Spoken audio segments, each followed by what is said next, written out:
জেলার চাহিদা মিটিয়ে রাজধানীসহ দেশের নানা প্রান্তে পাঠানো হয় পটুয়াখালীর কলাপাড়া উপজেলার নীলগঞ্জে উৎপাদিত গ্রীষ্মকালীন সবজি।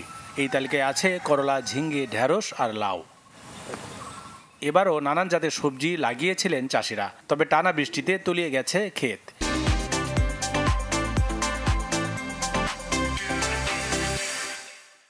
জানান, আর কয়েকদিন এমন বৃষ্টি থাকলে পচন ধরবে ফসলে। তুমুল বৃষ্টিতে সব গাছগাছরা লাল হয়ে গেছে আর ফল পাকড়া খালি পচে যায়। যদি 10টা পারি আর হাতটা হালাই দেওয়া লাগে। টাকা খরচ করেছি, এ টাকা উডানের মতো আমাদের কোনো এখন কি যে করব সবই এখন দেখি লস। পানিতে তলাই গেছে, পানি মেশিন দিয়ে আস্তে আস্তে খরচা করছি খরচা লইয়ে উঠতে পারবো না। বাচ্চা কাচ্চা লেখাপড়া, নিজেদের সংসার চালানো সমস্ত কিছু এই কৃষির উপরই নির্ভর করে। এমন পরিস্থিতিতে দ্রুত পানি নিষ্কাশনের পরামর্শ কৃষি সম্প্রসারণ অধিদপ্তরের।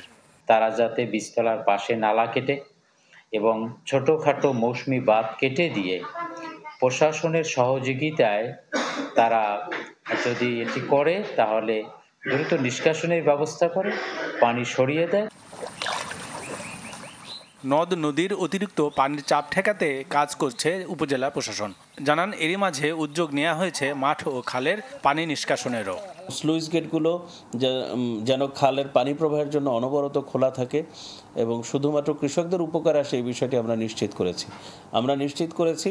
খালের পানি প্রবাহ সঠিক থাকবে, খালের পানি প্রবাহ প্রতিনিয়ত থাকবে এবং যত ভারী বৃষ্টি হোক না কেন এই পানিগুলো এলাকা থেকে নিষ্কাশিত হবে।